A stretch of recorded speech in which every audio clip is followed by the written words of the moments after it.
গত ৩-৪ দিন ধরে সরস্বতী পুজোকে কেন্দ্র করে একেবারে উত্তাল হয়ে গিয়েছিল সোশ্যাল মিডিয়া। ইস্যুটা কি?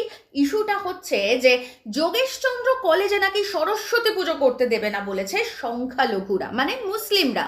আর এটা শুনেই আপনার ভিতরের যে সনাতনী চেতনা, সেই চেতনা, জাতীয়তাবাদী চেতনার উন্মেষ ঘটিয়েছিল। একেবারে গোটা সোশ্যাল মিডিয়া জুড়ে আপনি উত্তাল করে দিয়েছিলেন, আপনারা উত্তাল করে দিয়েছিলেন যে না, ভারতবর্ষ, পশ্চিমবঙ্গ তো একেবারে পাকিস্তান হয়ে যাচ্ছে, বাংলাদেশ হয়ে যাচ্ছে, এটা তো সহ্য করা যেতে পারে না। সংখ্যালঘুদের একটু বেশ টাইট দেওয়া দরকার, কেন তারা পুজো করতে বাধা দেবে? কোনোদিনও পশ্চিমবঙ্গে পুলিশ প্রহরায়, পুলিশ প্রোটেকশনে সরস্বতী পুজো তো হয়নি। এরকম বিভিন্ন ইস্যুকে নিয়ে আপনারা গোটা সোশ্যাল মিডিয়া একেবারে উত্তপ্ত করে তুলেছিলেন। কিন্তু তারপর কি জানা গেল? যোগেশচন্দ্র কলেজে কি আজকে পুজো হয়নি? একটা নয়, যোগেশচন্দ্র কলেজে আসলে 3টে সরস্বতী পুজো হয়েছিল। এরকম এই যে হিন্দু মুসলিম সাম্প্রদায়িক ইস্যুকে সামনে আনা হয়েছিল, সেটা আসলে আসল ঘটনা নয়। আসল ঘটনা হচ্ছে এটা তৃণমূলের গোষ্ঠীদ্বন্দ্ব। আসলে তৃণমূলের একটা গোষ্ঠী আর একটা গোষ্ঠীকে হুমকি দিচ্ছিল যে সরস্বতী পুজো করা যাবে না। কেন হুমকি দিচ্ছিল? কারণ যে গোষ্ঠী সরস্বতী পুজো অর্গানাইজ করবে তাদের তো একটু কাটমানির ব্যাপার আছে নাকি?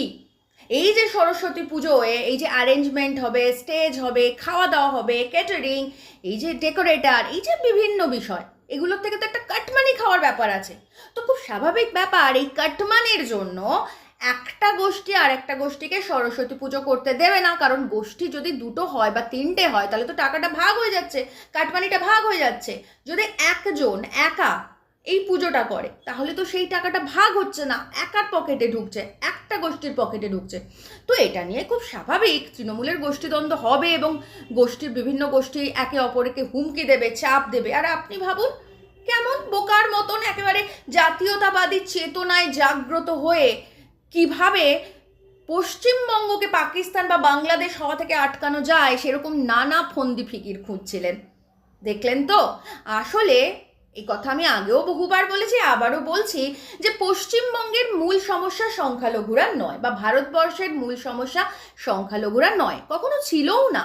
ভারতবর্ষের আসল সমস্যা আপনার হিন্দুত্ববাদী ধারণা।